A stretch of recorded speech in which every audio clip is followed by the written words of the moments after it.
Muy buenos días, un saludo especial en nombre de la doctora Gloria Estela López Jaramillo, presidente del Consejo Superior de la Judicatura, de los demás magistrados que integran la corporación. De igual forma, un saludo muy especial en nombre de la doctora Julieta Vega Vaca, directora encargada de la Escuela Judicial Rodrigo Lara Bonilla. Sean todos bienvenidos a esta conferencia virtual denominada La conciliación, una actitud ante la vida, que hace parte del ciclo de capacitación en mecanismos alternativos de solución de conflictos.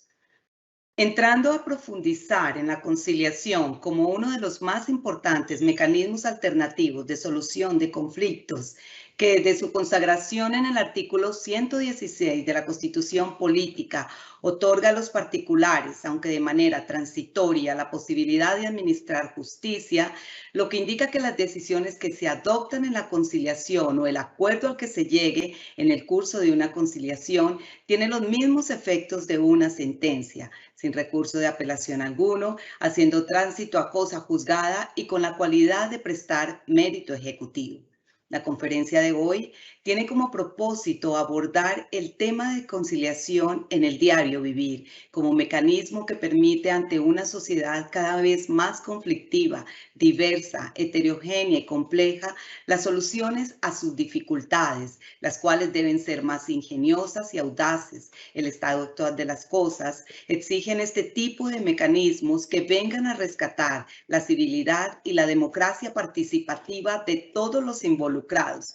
Todos tenemos arte y parte en esta sociedad. Nadie puede ser indiferente. Tenemos que aprender a convivir sin destruirnos física o psicológicamente. La conciliación se erige como el más acertado y práctico ejercicio de humanización de los conflictos y de aquí, de hoy y de la hora.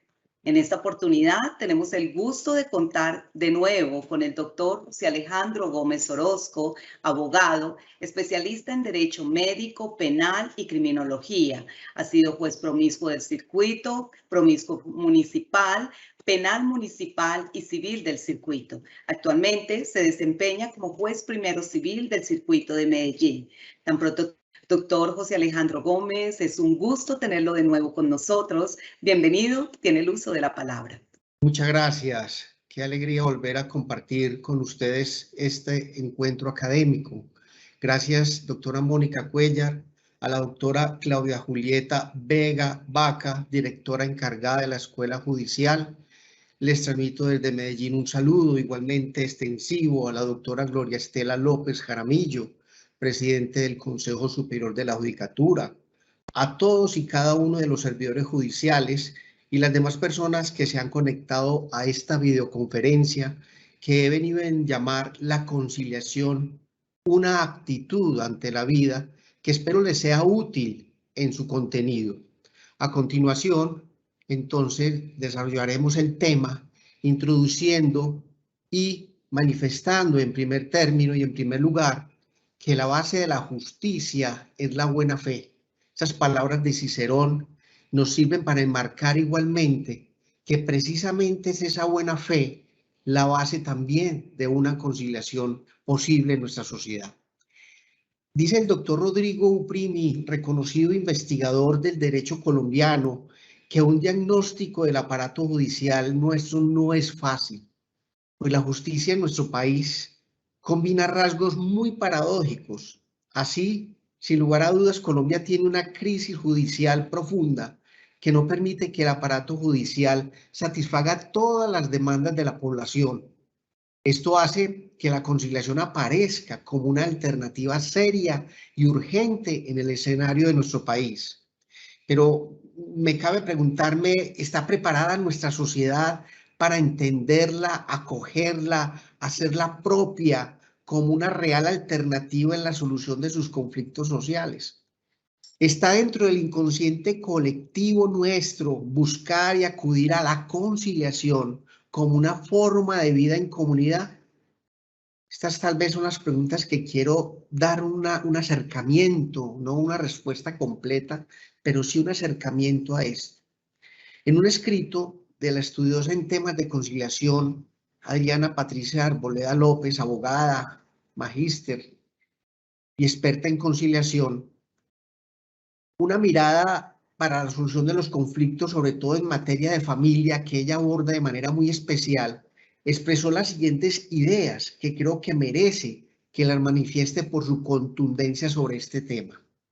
Dice ella que en la nueva concepción de la formación de los abogados se propone el conocimiento, la divulgación y poco a poco el posicionamiento de los diferentes mecanismos alternativos de solución de conflictos. Sin necesidad de pleitos o litigios, esta evolución académica requiere que los abogados conciliadores y mediadores se fortalezcan en el estudio de la ética, de las humanidades y de las emociones, su influencia en el autocontrol y la racionalidad, para lograr la solución de conflictos de forma pacífica a través de acuerdos. Para alcanzar este fin, dice esta abogada distinguida, muchos de los estudiosos de la materia han propuesto lineamientos enfocados en la educación emocional, cuya base es la de comprender el actuar propio y el de los demás, además de fortalecimiento del diálogo y la asertividad en las relaciones interpersonales. Por tanto, dice, los conflictos no deben verse como algo negativo, sino como oportunidades de reparar y fortalecer las relaciones humanas, oportunidades para crecer como ser humano, revisarse, verificar sus errores, entender que el otro es importante y que también tiene sus razones, reconociéndolo como ser humano. Los conflictos se presentan de manera cotidiana en el día a día de todos nosotros. Y en ese encuentro con los demás puede surgir el conflicto de intereses contrapuestos, de ideas contradictorias, polémicas o polarizadas. También quiero citar a Aristóteles en su obra La retórica, nos dice que las emociones son las causantes de que los hombres cambien sus juicios, porque las emociones son ciertamente las causantes de que los hombres se hagan volubles y también en lo relativo a sus juicios, en cuanto que de ellas se siguen pesar y placer. Así son, por ejemplo, la ira, la compasión, el temor y otras de naturaleza semejante y sus contrarias. Por ejemplo, anota esta tratadista Arboleda que venimos citando finalmente, que se puede ver la posición de diferentes disciplinas en la búsqueda de la solución de conflictos. Es así como el autor Frank, al desarrollar su teoría de la logoterapia, sostiene que el interés principal del hombre no es encontrar el placer o evitar el dolor, sino encontrarle un sentido a la vida, que en muchos casos lo da la vida familiar, razón por la cual el hombre está dispuesto incluso a sufrir, a condición de que ese sufrimiento tenga sentido a darle al otro, a reconocer su importancia, valores que deben ser cultivados por el hombre, pese a las adversidades de las emociones, necesidades y sentimientos que forman el amor. El miedo, la apatía, el sueño, la pérdida, el dolor, el sexo mismo y el humor, aspectos todos que desde el punto de vista de los psicólogos influyen en las acciones, en las conductas y en los comportamientos del ser humano. Y por tanto, se considera que las emociones son un tema por el cual los juristas, los abogados, deben empezar a interesarse, porque como afirma González, ocupan un puesto central en la vida del hombre. Son un componente esencial en las motivaciones para actuar y simultáneamente influyen en su capacidad para controlar su comportamiento. Esta es una de las razones por las cuales deberían interesar a los juristas las emociones, por las propias acciones y en el reproche que merece la conducta de los demás. Sin duda alguna, debemos reconocernos como seres emocionales, los humanos, no máquinas que no tienen conflictos para aceptar algo tan lógico como que 2 más 2 es igual a 4, donde los humanos tenemos y podemos acordar algo diferente. Podemos acordar que 2 más 2 es 6, si así lo convenimos ambas partes. Nuestras emociones dirigen nuestras decisiones. Por eso el nombre de esta conferencia es una actitud de vida, el ser conciliador como un arte, como una forma de vivir entre nosotros. Lo anterior y a manera siempre de introducción todavía me lleva a que hablemos ahora un poco de la cultura que ha entendido lo que es la conciliación hace largo ya rato y varios años. y me refiero a la cultura china. En el derecho chino es sumamente interesante y aleccionador para entender cómo ellos han evolucionado en el concepto de la conciliación y lo han hecho algo propio en su vida y no como un deber o como una obligación. Tenemos un magnífico ejemplo de cómo concebir la conciliación. Es un paradigma nuevo, cómo los chinos, a diferencia de nosotros los occidentales, entendemos eso de conciliar. Miren lo que ellos dicen y piensan al respecto. Es necesario que las relaciones sociales, dicen, identificar inicialmente la idea de conciliación y buscar el consenso. Toda condena, dicen ellos, toda sanción, toda decisión de la mayoría deben ser evitadas. Los cuestionamientos deben ser disueltos, ojo con esta palabra, disueltos, más que resueltos y ejecutados, donde la solución propuesta debe ser libremente aceptada por cada quien, ya que cada uno lo considera justa. Nadie debe tener, por este hecho, el sentimiento de haber sido derrotado. La educación, la persuasión deben estar situadas en el primer plano, no así la autoridad y la amenaza. Hablan los chinos también de una función secundaria del derecho. Esto me parece muy interesante. Esta manera de percibir el mundo conduce a la sociedad china a percibir con gran reticencia nuestra idea del derecho, con todo lo que tiene de rigor y abstracción. El hombre no debe procurar afirmar el derecho. El deber de cada uno, dicen, es el de fomentar la conciliación y el de desvanecer el derecho, de ser necesario en beneficio del interés general. En China se desconfía mucho de los juristas. Los juristas incurren constantemente en el riesgo, al referirse a reglas abstractas, de suscitar obstáculos en la consecución de fórmulas de compromiso, sea o no voluntario. Alientan con ello comportamientos reprochables que resultan contrarios al interés de la sociedad. La solución dada, en cualquier caso, está conforme, fuera de cualquier esquema jurídico, con la equidad y el sentimiento de humanidad, la evaluación de daños y perjuicios. Debe evitar arruinar al autor del hecho perjudicial y reducirlo junto con su familia a la miseria. La cultura china dice que las leyes no constituyen el medio natural en la solución de controversias entre los hombres. Quiero repetir esa frase. La cultura china dice que las leyes no constituyen el medio natural para la solución de controversias entre las personas. La ley puede tener una función útil al proponer modelos de conducta a los hombres o formular amenazas contra quienes tuvieran una conducta antisocial, pero no por ello debe concluirse que la ley deba obedecerse a la letra. Una gran discreción debe ser ejercida en su aplicación y en su ejecución. El ideal consiste entonces en que las leyes jamás deben ser aplicadas y que los tribunales no tengan jamás que pronunciar resoluciones. Imagínense la mentalidad. En la concepción china tradicional, el derecho no está excluido, pero es como se nos dice, bueno para los bárbaros, para quienes es irrelevante todo interés en lo moral y en la sociedad. Para los criminales incorregibles, así como para las tribus halógenas, al igual que para los extranjeros, que no participan de la concepción de la civilización china. El pueblo chino vive normalmente al margen del derecho. No se interroga cuáles reglas son formuladas por las leyes, no recurre a los tribunales, regula sus relaciones con sus semejantes conforme a su noción de lo que es conveniente, sin reivindicar derechos, pero con el ánimo de la conciliación y de la armonía. El restablecimiento de la armonía se ve enormemente facilitado por el hecho de que unos y otros, conforme a la educación que han recibido, están naturalmente inclinados a buscar el origen de las controversias en sus propias faltas, en su incuria o en su torpeza, más que atribuirlo a la mala fe o a la incapacidad del adversario. Es sintomático en este contexto la conducta observada por los servidores públicos cuando al contrastar disturbios en el orden social, en una provincia, en un lugar determinado, se inculpan ante el emperador e incluso se suicidaban después de interrogarse si eran o no ellos mismos los verdaderos culpables de tal situación.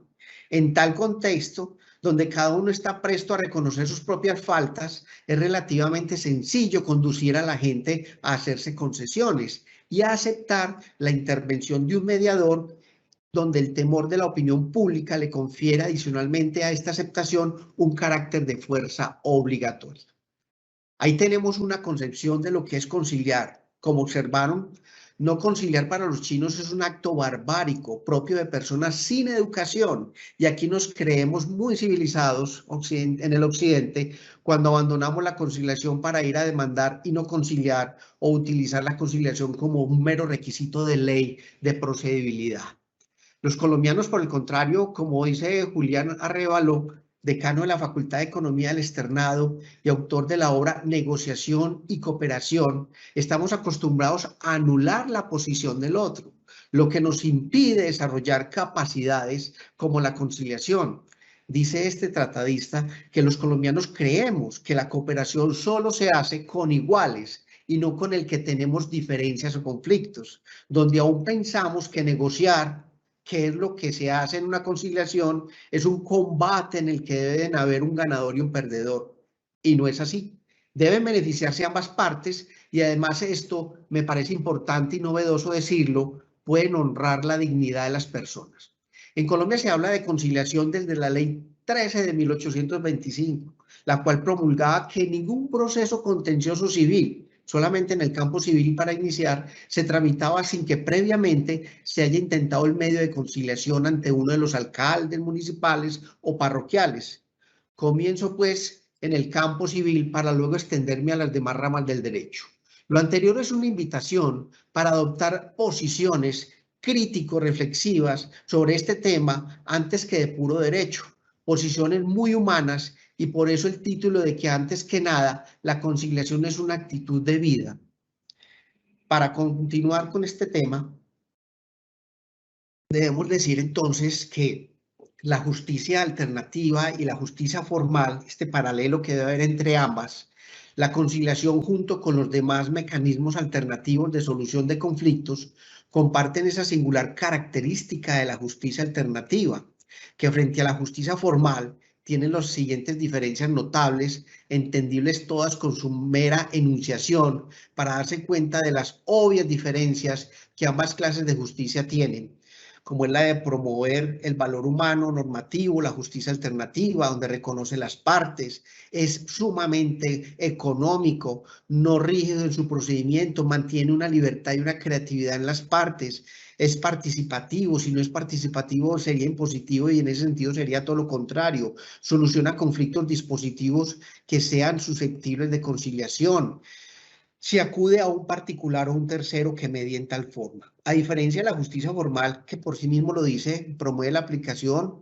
solo decide un tercero que generan gastos, tanto para el Estado como el particular, se rige por etapas procesales, donde decide un tercero que soluciona todo tipo y se acude a una autoridad judicial, en este caso consagrada por la ley y la Constitución.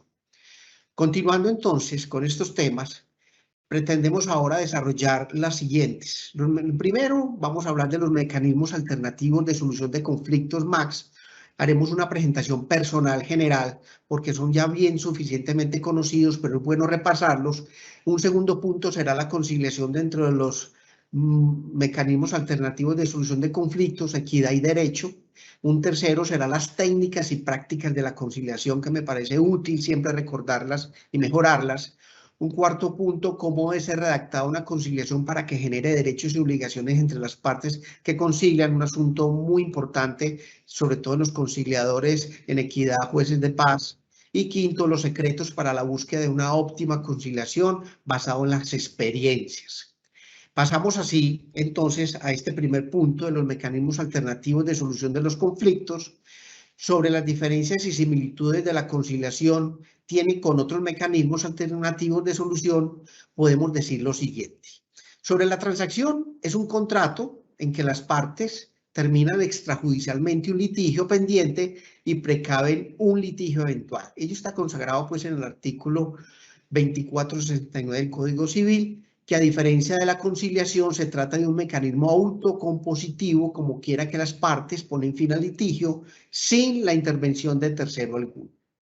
El contrato de transacción es ley para las partes y debe cumplirse de buena fe, según el conocido principio pacta sunt servanda. El contrato que envuelve la decisión tiene efectos de cosa juzgada y presta mérito ejecutivo, siempre que se cumpla con las condiciones de existencia del título ejecutivo, es decir, tiene los mismos efectos del acta de conciliación refrendada judicialmente. Sobre la mediación, diríamos que es un mecanismo heterocompositivo en el cual, al igual que en la conciliación, las partes resuelven directamente su conflicto apoyados por un tercero denominado mediador, quien facilita la consecución de un acuerdo equitativo que satisfaga sus intereses. La decisión o las propuestas del mediador no son obligatorias de ninguna manera, es decir, que no vinculan en forma alguna a las partes. A diferencia de la conciliación, la mediación es un trámite informal y ampliamente flexible que se utiliza principalmente para resolver conflictos entre particulares. Sin estar expresamente regulada por la ley colombiana, esta mediación sí hace parte del proceso de conciliación como forma mediadora propia de la figura. Y es que no se puede concebir la conciliación sin su núcleo fundamental como es la mediación, dados los efectos reconocidos por la Constitución y la ley a la conciliación. La mediación quedó como un instrumento con el que se cuentan las partes para solucionar su conflicto por sí mismos y con la colaboración de un tercero que interviene en forma voluntaria para lograr un acercamiento entre las partes. El acuerdo logrado es ley para las partes y presta mérito ejecutivo igualmente. La mediación implica necesariamente que los particulares tengan conciencia, voluntad, confianza y credibilidad suficiente para que por sí mismos, o sea, con la colaboración de otro particular, solucionen pacíficamente su controversia y eviten acudir a otro mecanismo de solución de conflictos que les pueda implicar pérdida de tiempo y de dinero. En el derecho internacional haremos referencia a esta mediación, es una figura muy próxima a los buenos oficios, según lo plantea Courbet-Thierry.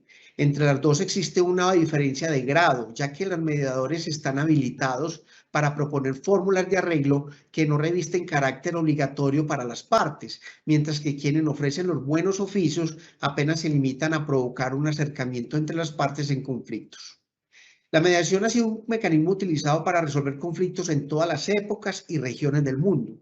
Por ello, la solución de problemas y situaciones críticas a través de figuras como las juntas de vecinos, comités populares y jefes de familia patriarcales y matriarcales han sido recursos empleados en muchos países, entre ellos Colombia.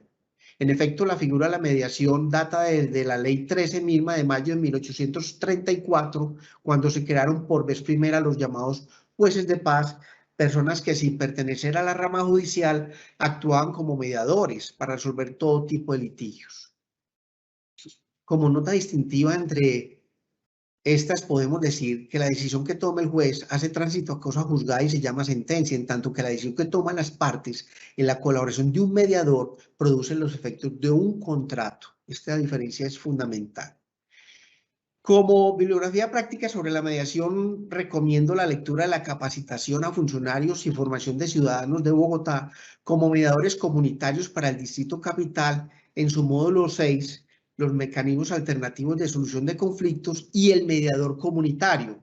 Esto es de noviembre del año 2001 de la Universidad Externado de Colombia y la Alcaldía de Bogotá, bastante útil sobre este tema y lo amplía de manera grande para todos. La mediación junto a la justicia restaurativa es la apuesta de una sociedad que quiere salir de un sistema penal altamente congestionado y una cultura jurídica que en muchas ocasiones confunde responsabilidad ética con responsabilidad civil. La mediación propone, por medio del diálogo, el cultivo de la empatía en los procesos de resolución de los problemas en el campo penal. Sobre la amigable composición diremos que esta figura también se encuentra en la Ley 446 de 1998, en su artículo 131, en los siguientes términos. La amigable composición es un mecanismo de solución de conflictos por medio del cual dos o más particulares delegan en un tercero denominado amigable componedor la facultad de precisar con fuerza vinculante para ellas el estado, las partes y la forma de cumplimiento de un negocio jurídico particular. El amigable componedor podrá ser singular o una persona plural. Como se observa en norma transcrita, un tercero que ha sido delegado por las partes del conflicto, denominado amigable componedor, toma la decisión con fuerza vinculante para ellas. Tal decisión, por expreso mandato de la norma, tienen los mismos efectos de la transacción, vincula a las partes, constituye cosa juzgada y presta mérito ejecutivo. Es un procedimiento de carácter contractual, ya que las partes confieren a un tercero un mandato en el que lo facultan para solucionar de su controversia y por ello no se considera en estricto sentido que cumpla una función jurisdiccional como si ocurre con el conciliador. Igualmente, en virtud de ese mandato, el amigable componedor físicamente es un tercero, empero como actúa en representación de las partes, jurídicamente no lo es, y en consecuencia este mecanismo es autocompositivo, de diferencia de la conciliación que es heterocompositivo. De otro lado, si se observa la elección del amigable componedor y el trámite que debe darse, no tiene mayores formalidades y estará conformado por lo acordado entre las partes, las cuales tienen gran libertad de configuración, a diferencia de la conciliación que tiene un procedimiento establecido previamente en la ley y del cual no es posible mayor disposición. Otro mecanismo que podemos establecer antes de entrar de lleno en la conciliación es el arbitraje, por medio del cual las partes involucradas en un conflicto de carácter transigible difieren su solución a un tribunal arbitral, el cual transitoriamente investido en la facultad de administrar justicia, profiriendo una decisión denominada laudo arbitral. Artículo 111 de la Ley 446 de 1998. Al igual que la conciliación, este mecanismo arbitral es de los denominados heterocompositivos, ya que las partes en conflicto consideran pertinente la intervención de un tercero. La diferencia radica en que la conciliación, el tercero denominado conciliador, dirige el proceso conciliatorio, pero son las partes las que toman la respectiva decisión que se materializa en el acta de conciliación y por su parte, en el arbitraje es el tercero habitual de arbitramiento el que toma la decisión, el que falla el caso concreto mediante el laudo arbitral en uno y otro. La decisión tiene los mismos efectos jurídicos de cosa juzgada y mérito ejecutivo, siendo de obligatorio cumplimiento por las partes. Continuando entonces con nuestro derrotero, podemos ahora manifestar o hablar de lleno de la conciliación entre los mecanismos alternativos de solución de conflictos en equidad y en derecho. Para ello debemos mirar siempre que la jurisprudencia de la Corte Constitucional como faro de hacia dónde va el derecho y su sentido, es así que tenemos la sentencia C-598 de 2011, magistrado ponente Jorge Ignacio Pretel Chalbún, ha señalado que el término conciliación tiene o admite dos acepciones. Uno, jurídico procesal, que lo identifica o clasifica como un mecanismo extrajudicial o trámite procedimental judicial que persigue un fin específico, y otra jurídico sustancial que hace relación al acuerdo en sí mismo considerado. Bajo estas dos acepciones, díjese esta sentencia, son las partes las que en ejercicio de su libertad dispositiva deciden voluntariamente si llegan o no a un acuerdo, conservando siempre la posibilidad de acudir a la jurisdicción, es decir, a los órganos del Estado que constitucional y permanentemente tiene la función de administrar justicia para que en dicha sede se resuelva el conflicto planteado. Entendía así la conciliación debe ser asumida como un mecanismo que también hace efectivo el derecho a la administración de justicia, aunque sea este menos formal y con rasgos diferentes a la que administran los órganos del Estado, sin que su agotamiento indique una desconfianza hacia la justicia formal ni un dispositivo que tenga como fin primordial la descongestión judicial, pues si bien esta se convierte en una excelente alternativa para evitarla, no se le puede detener ni tratar como si esta fuera su única razón de ser. La conciliación prejudicial busca garantizar el acceso a la justicia, promover la participación de los individuos en la solución de las disputas, estimular la convivencia pacífica, facilitar la solución de los conflictos sin dilaciones injustificadas y finalmente descongestionar los despachos judiciales. La ley colombiana ha establecido que la conciliación puede ser judicial o extrajudicial. Esta última puede ser en derecho o en equidad judicial si se realiza dentro de un proceso judicial bajo la dirección de un juez de la República. Extrajudicial en derecho si se realiza con la intervención de los conciliadores de centros de conciliación debidamente autorizados para funcionar y ante autoridades que cumplan funciones conciliatorias. Y en equidad, cuando se realiza ante conciliadores en equidad, quienes deben resolver el conflicto atendiendo a razones de justicia común y de igualdad entre las partes, como es propia de los jueces de paz.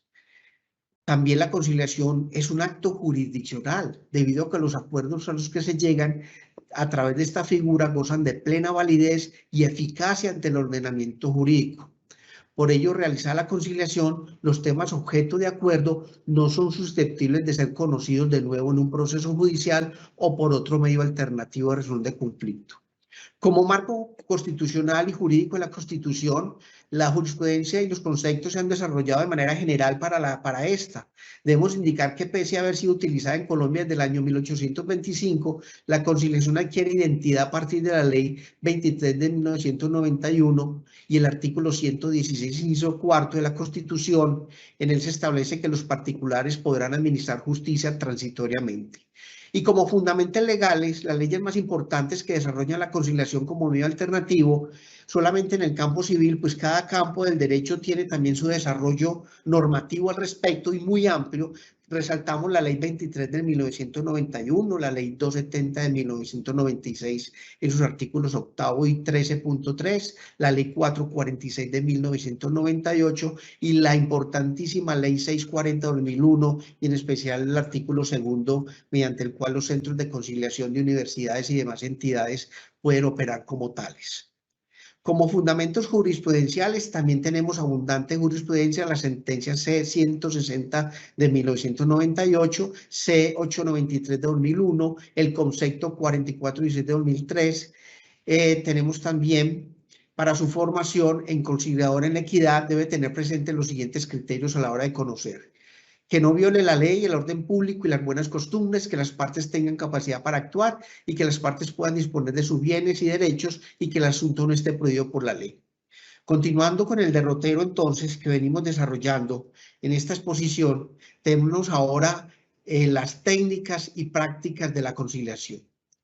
Para que el juez formal, para que el juez de paz, para que el mediador desarrolle su función como tal, creemos que ayudarán a que puedan cumplir con su asertividad y eficiencia, las cuales son extraídas del documento Centro de Estudios de Justicia de las Américas de la oralidad en los procesos civiles en América Latina. Esto del año 2013, de la cual mencionaremos aquellos que considero más útil y además resaltaremos lo más significativo para nuestros fines. Existe una heterogeneidad de prácticas y que en definitiva dependen de la sensibilidad de los mayores o menores habilidades que tenga todo conciliador como sea como juez de paz o mediador respectivo para conciliar. Por este motivo, este capítulo se intentará mostrar un panorama general acerca de distintas prácticas observadas, así como las condiciones o factores que inciden en su éxito o fracaso. Una práctica en el plano judicial, cuando el juez se limita a preguntar a las partes si tienen interés por llegar a un acuerdo, esta es la práctica más sencilla y la que tiene menos posibilidades de obtener un resultado positivo. Se agota con una única pregunta que el juez realiza a las partes, como por ejemplo, ¿hay posibilidad de llegar a un acuerdo o desean conciliar? Se trata de una metodología muy difundida y que en verdad no da cuenta de un verdadero intento conciliatorio. No es de extrañar entonces que cuanto se usa prácticamente no tiene resultados positivos. Una segunda práctica, cuando el conciliador intenta indagar un poco más acerca de las posibilidades de transar de alguna medida de las pretensiones, constituye un mayor esfuerzo por conciliar que la práctica anterior, pero todavía sigue siendo algo muy tibio. Y en esta el conciliador, después del primer no de las partes, sigue intentando la conciliación y en ocasiones trata de desagregar algunos puntos de la contienda para ver si es posible un acuerdo parcial. En consecuencia, la sola afirmación de las partes que no hay posibilidad de acuerdo, porque ya la hemos intentado antes, no debería ser suficiente para que el conciliador cesara en su intento, solo que requiere de un método diverso. Es como un niño intentando derribar un muro con un pelotazo. Si no lo logró con el primero, difícilmente podrá hacerlo con un par de pelotazos más. Una tercera práctica es cuando el conciliador asume el papel más activo, proponiendo puntos de acuerdo. Esta práctica da cuenta de un mayor esfuerzo esfuerzo aún por lograr la conciliación. Aquí, ese conciliador asume un rol de facilitador de la negociación a través de proponer a las partes ciertos puntos de derecho. No serían raros los casos que los abogados desechen la posibilidad de terminar una controversia a través de acuerdos previos por un interés propio de cobrar un honorario mayor dentro del proceso. De esta manera, el conciliador en equidad o en derecho o el juez debe controlar que no produzca esta superposición de interés del abogado al de la parte. ¿Cómo es posible apreciar esta alternativa? Ofrece mayores posibilidades de lograr un acuerdo en las anteriores, especialmente si se adopta la segunda modalidad escrita. No obstante, tiene una capacidad muy limitada cuando la distancia entre las partes radica no tanto en los montos o puntos concretos de acuerdo, sino en lo que consideran la justicia de los mismos. Una práctica cuarta sería cuando se intenta el acuerdo explicando con cierto detalle las falencias o riesgos del caso de cada parte. Esta práctica es similar a la anterior en cuanto el conciliador propone puntos de acuerdo a las partes. Sin embargo, la diferencia es que aquí se podría partir de las circunstancias mismas del caso como un modo de que las partes puedan comprender la justicia de los mismos. Esta metodología es más eficaz y eficiente que el resto. Aquí es una especie de sacarle los trapitos al sol a ambas partes, pues que el que no tenga pecados que arroje la primera piedra, y en ese sentido todos, frente a la debilidad que todos tenemos, podemos encontrar una fortaleza que nos ayude a solucionar el conflicto. El juez, hablando ya de la conciliación judicial, en cualquier momento puede invitar a las partes a llegar a un acuerdo conciliatorio sin que su participación implique prejuzgamiento. Esta actitud es muy importante no perderla a lo largo de todo el proceso, si se puede hacer. Siempre existe el riesgo de que un conciliador intente la conciliación de manera extorsiva, como una forma de presionar indebidamente a las partes para llegar a un acuerdo. Las razones para hacer esto pueden ser muchas, desde el consiguiente ahorro de trabajo ante la no realización del juicio y la no dictación dictar una sentencia, hasta el cumplimiento de ciertas metas institucionales que le exijan un determinado porcentaje de términos por vía conciliatoria. Es necesario entonces desarrollar una casuística que vaya definiendo los márgenes de lo que un conciliador puede y no puede hacer durante la conciliación. Para que este trabajo de definición sea posible, es requisito avanzar en distintas vías de transparencia del sistema. Factores que inciden en el éxito o fracaso de la conciliación. Deben existir ciertas condiciones procesales que hagan posible a jueces conducir las mismas de la misma manera que fue antes indicada. Para que un tribunal pueda ofrecer puntos de acuerdo y que se basen adecuadamente en los antecedentes del caso, es necesario que éste tenga un conocimiento bastante acabado del mismo. Esto pasa por dos cuestiones fundamentales: que el sistema le permita efectivamente acceder a dichos antecedentes y que además tenga el tiempo suficiente para poder estudiar los mismos de manera previa a la audiencia. Conspira en primer lugar en contra de esta idea del derecho de sus estructuras procesales que impiden a los jueces conocer parte importante de los antecedentes del caso. En ese sentido, si no fuera posible acceder a cifras concretas y actualizadas, la opinión de las personas entrevistadas fue que la conciliación constituía solo un paso formal, salvo algunas excepciones según la personalidad y preparación específica del juez en la audiencia. Para que la conciliación tenga éxito es necesario además que cada parte pueda conocer con exactitud la postura y los antecedentes de la contraria, cuestión no siempre está asegurada. En el mejor de los casos, estas habían sido teóricas o consistió en cursos de litigación que muy poco habían aportado a comprender y mejorar la actuación para conciliar o equidad. Parte del problema radica aquí en la enorme heterogeneidad de prácticas y la ausencia de un modelo claro para conciliar. Es así como pasamos a un tema ahora más interesante de cómo debe ser redactada o diseñada una conciliación para que genere derechos y obligaciones entre los que concilian. Una correcta redacción y evitar términos vagos y confusos resulta de utilizar exigibilidad en una conciliación, pues de nada sirve llegar a un esfuerzo grande en un proceso conciliatorio desgastante si a la hora de consignarlo este no puede debidamente elaborado por medio de una solución del conflicto en pugna. Por eso queremos llamar la atención sobre la necesidad y la importancia de que la consignación de la conciliación lograda sea hecha de manera que represente no solo la voluntad, sino que tenga la vocación de ser exigida jurídicamente por la vía ejecutiva en caso de incumplimiento por alguna de las partes que conciliaron. Para ello nos remitiremos a la Corte Suprema de Justicia Sala Civil, que tuvo oportunidad de referirse a este puntual tema en la sentencia de casación SC 4468 del 9 de abril del año 2014, magistrado ponente Fernando Giraldo Gutiérrez así. La conciliación, según la definición que trae el artículo primero del decreto 1818 de 1998, es un mecanismo de resolución de conflicto a través del cual dos o más personas gestionan por sí mismas la solución de sus diferencias, con la ayuda de un tercero neutral y calificado, denominado conciliador, que puede recaer sobre asuntos susceptibles de transacción o desistimiento, además de los que la ley expresamente indique. Independientemente de que este medio se utilice para evitar un pleito latente o como una forma de terminar uno iniciado y en curso, además de que se celebre ante un conciliador de un centro debidamente autorizado para ello, o en su defecto en un despacho judicial, el convenio a que se llegue se debe hacer constar en un acta que entre los requisitos primero debe contener el acuerdo logrado por las partes con indicación de la cuantía, modo, tiempo y lugar de cumplimiento de las obligaciones pactadas. La claridad, dice, con que queden redactados los compromisos adquiridos y la forma de satisfacción es lo que confiere el mérito para su cumplimiento, así sea parcial en caso de que alguno de los participantes falte a la palabra. Esto es tan importante que no pocas veces ante la jurisdicción civil o jurisdicción en general, se han rechazado muchas actas de conciliación precisamente por faltarle estas características y este detalle al determinar cada uno de sus puntos, y se ha entendido eso como una falla o una falencia en el sistema judicial al tener que rechazar este tipo de conciliaciones después de un esfuerzo arduo entre las partes. Si se trata de consignarla en términos vagos o confusos, dando cabida a dudas o vacilaciones, quiere decir que sigue un conflicto latente y por ende una imprecisión de los deberes correspondientes que restringe a sus alcances.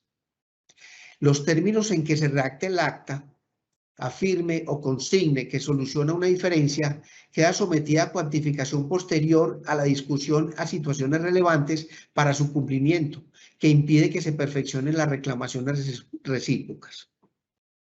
Resulta grandemente importante que el juez no solo consigne lo acordado por las partes, sino que tenga la minuciosidad de ser claros y precisos en los términos para que no suceda, por ejemplo, que confunda acuerdo con propuestas y contrapropuestas de las partes, o peor aún, caigan en la imprecisión sobre tiempos y modos en que se cumplirán los acuerdos a que se lleguen o sobre los bienes que se comprometen a entregar, si la cual conducta conduciría a fórmulas incipientes.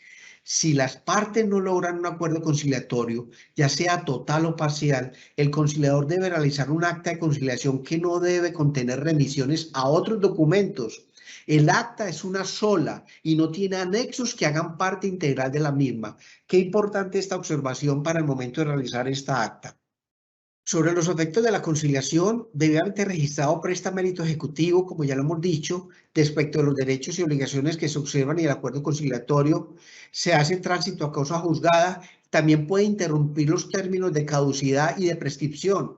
Cosa juzgada en virtud del principio de seguridad jurídica, todo asunto objeto de conciliación y que ha culminado con un acuerdo no puede someterse de nuevo al conocimiento de otro conciliador. Solo podrán someterse a conciliación por las mismas partes hechos o circunstancias ajenas al asunto ya conciliado. El mérito ejecutivo en el acuerdo conciliatorio, las partes se pueden haber obligado a realizar conductas de contenido patrimonial, esto es contraer prestaciones de dar, hacer o no hacer. Si estas prestaciones no son solucionadas o pagadas conforme al acordado, la parte podrá iniciar un proceso ejecutivo para su cumplimiento siempre y cuando sean claras, expresas y exigibles. Como en toda ejecución, la parte afectada puede exigir el cumplimiento de la obligación principal y el pago de perjuicios si el cumplimiento es o se hace imposible por ser imputable al deudor. Sobre la prescripción de la caducidad, es importante este hecho, ya que ha establecido la legislación vigente, la presentación de la solicitud de conciliación suspende los términos de conciliación, de prescripción y de caducidad, este requisito de procedibilidad en los siguientes eventos. Indica la anterior que los términos de caducidad de prescripción dejan de correr desde la presentación de la solicitud de la conciliación hasta cuando se dé alguna de las siguientes hipótesis: hasta que se logre el acuerdo conciliatorio, hasta que el acta de conciliación se haya registrado en los casos en que se tramite sea exigido por la ley, hasta que se expida la constancia a que se refiere el artículo segundo que hacía referencia hace un rato de la 640 de 2001, hasta que se venza el término de 3 meses siguientes a la fecha de presentación de la solicitud de conciliación si no ha ocurrido alguna de las 3 hipótesis anteriores.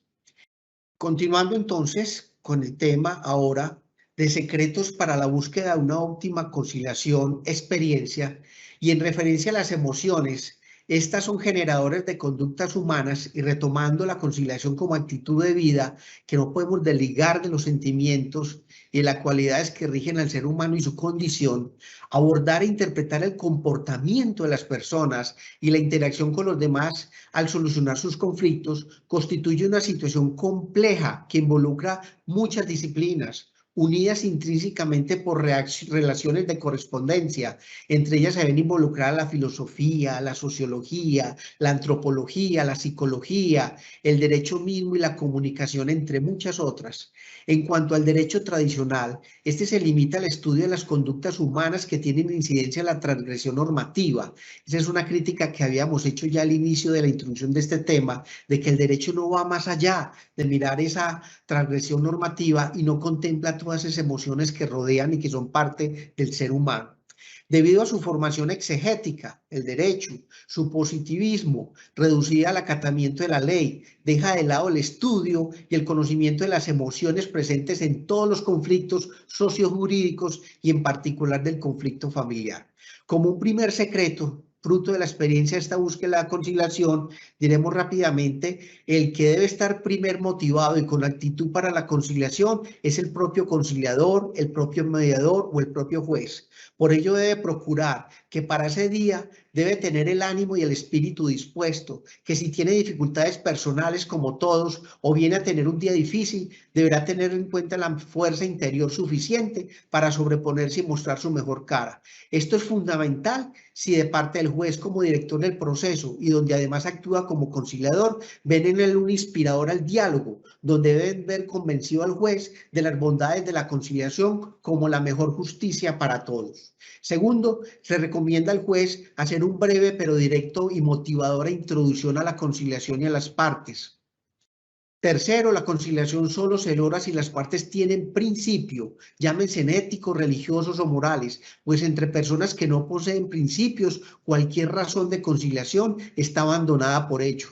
La posibilidad de conciliación no puede darse entre delincuentes o malandrines, sino entre personas que con honestidad van a presentar y reconocer sus diferencias a fin de ser resueltas, no por cualquier medio, sino por las vías de la razonabilidad y la empatía. Otro secreto es no desmeritar ninguna fórmula que se presente. Esto es importante, no ridiculizar ninguna de las propuestas que se hagan, sino que ellas sean apoyo para otras mejores. Quinto, dé el tiempo suficiente y que amerite que los ánimos se calmen. Sexto, de manera excepcional puede ocurrir que si el juez observa que un tercero puede intervenir o aportar a la conciliación para este efecto que produzca, lo permita. Séptimo, no permita que la conciliación se vuelva una discusión, que se desenfoque de la búsqueda de una solución y se convierta en un preinterrogatorio. Octavo, el juez debe tener el tino y el sentido común de saber cuándo intervenir en la discusión y no frenar los ánimos en la búsqueda de una solución. Noveno, debe tenerse como un sumo cuidado que los apoderados no sean quienes impiden o se lleguen a una discreta deseada conciliación. Este es un punto caldente y muy fuerte que debería ser desarrollado de manera amplia. Décimo, ningún esfuerzo que se haga para la búsqueda de la conciliación es en vano. Creo que así hemos logrado llegar ya pues al final de una exposición donde logré al menos someramente exponer frente a ustedes los grandes interrogantes de la conciliación y de lo que puede ser la conciliación una actitud de vida. Creo yo que lo más importante que podemos concluir es que si no cambiamos de paradigma, de cosmovisión, de concepción de lo que es conciliar, nunca tendremos los mejores beneficios de la misma, y que como la sociedad china aprendamos a ver en la conciliación la mejor manera, la mejor justicia que podemos tener en razón de nuestra civilidad. Eso sería pues Finalmente, lo que pudiera yo decir frente a esta intervención como actitud de vida para conciliar. Muchas gracias. Gracias, doctor, por su exposición y vamos al fragmento de preguntas. Primera, doctor José Alejandro, ¿en qué sitios o dónde se puede adelantar la conciliación? Muy bien, gracias, doctora Mónica. Las personas involucradas en un conflicto, sea transigible, desistible o conciliable, pueden acudir ante los siguientes sitios, además de los centros de conciliación en las universidades para efectos de la conciliación extrajudicial. Tenemos, si su conflicto es civil o comercial, solicitar la conciliación ante conciliadores de los centros de conciliación delegados regionales y seccionales de la Defensoría del Pueblo. Pueden ser también los agentes del Ministerio Público en materia civil y notarios. A falta de todos los anteriores al respectivo municipio, esta conciliación podrá ser adelantada por los mismos personeros, por los jueces civiles o promiscuos municipales inclusive. Si su conflicto es de familia, se solicitará ante los centros de conciliación defensores de familia, comisarías de familia, delegados regionales, seccionales y la Defensoría del Pueblo, agentes del Ministerio Público y ante autoridades judiciales y administrativas en asuntos de familia y también notarios. Si su conflicto es laboral, entre los inspectores de trabajo, delegados regionales y seccionales, Defensoría del Pueblo, agentes del Ministerio Público en materia laboral. Y a falta de todos los anteriores, el respectivo municipio estará conciliación adelantada ante los personeros como se ha manifestado. Si su conflicto es contencioso administrativo, se debe solicitar la conciliación ante procuradores judiciales asignados ante esta jurisdiccional. Siguiente pregunta, doctor. ¿Con la realización de la conciliación ya no puede haber proceso posterior por esa causa? Sí, ya lo habíamos dicho, doctora Mónica, interesante ese punto porque debe resaltarse de manera muy precisa que si la conciliación es un mecanismo alternativo de solución de conflicto y por tal, cuando se llega a un acuerdo que hace a tránsito cosa juzgada y presta mérito ejecutivo, por lo tanto las partes no podrían acudir a la jurisdicción a ventilar los mismos hechos. Lo podrían hacer en el evento en que el acuerdo conciliatorio sea parcial, entonces sí podrían acudir ante la jurisdicción, pero solo a ventilar la parte del conflicto que no fue conciliado. Última pregunta, doctor Alejandro. ¿Qué entidad controla o vigila a los conciliadores y su función? Muy bien, esta pregunta es interesante porque normalmente no se hace y no la oigo pues en muchos escenarios. Inicialmente la ley 640 estableció que el Ministerio del Interior y de Justicia serían quienes se encargarían de vigilar a los conciliadores. Sin embargo, existe una sentencia de la Corte Constitucional del año 2002, creo que la C917, que está facultada al Ministerio, que es facultada dada al Ministerio, iba en contra de la independencia de los poderes en razón a que los conciliadores realizan funciones jurisdiccionales de manera transitoria. Por tal, su control sería por parte del Consejo Superior de la Judicatura. Esta claridad es muy importante hacerla y me parece muy razonable y que en buena hora la Corte Constitucional hizo tal aclaración, dadas las funciones y las consecuencias de los conciliadores en este caso. Doctor, ¿cuál sería su mensaje para todos los conciliadores en este momento frente a esta actitud ante la vida? Pues realmente el conciliador debe ser la primera persona, la llamada a sanarse interiormente. Nadie puede dar de lo que no tiene. Solamente una persona que ha sido sanada internamente puede intentar ayudar a sanar a otros. Recordemos lo que decía Gandhi, una persona en guerra consigo misma va a estar en guerra con todo el mundo. O sea que el primer factor de una nueva conciliación, de una nueva concepción de la conciliación, son conciliadores nuevos, renovados, sanados interiormente, que tengan amor por lo que hacen y sobre todo amor por los demás. Un agradecimiento muy especial al doctor José Alejandro Gómez Orozco por esta nueva intervención, por esta clara y ponderada explicación sobre la importancia de la conciliación como método que transforma la cultura de los ciudadanos para la resolución pacífica de los conflictos con buenos resultados, que contribuye al mejoramiento de las relaciones de las partes, como lo dijo, doctor, genera confianza en los ciudadanos, ahorra tiempo, dinero, promueve la democracia participativa, entre otros. Además, en el momento histórico por el cual estamos atravesando, la conciliación se convierte en la herramienta privilegiada para la construcción de la paz en la medida en que promueve un diálogo y apoya el acceso a la justicia en los territorios donde la justicia no formal ha logrado garantizar su oferta, y por estos tips que nos ha dado sobre la conciliación. Muchas gracias, doctor. Gracias, muy amable, muy querida. Asimismo, a todos los servidores y servidoras judiciales y a todas las personas que actúan en el sector justicia que se conectaron a esta conferencia virtual. Muchísimas gracias. Un feliz resto de día.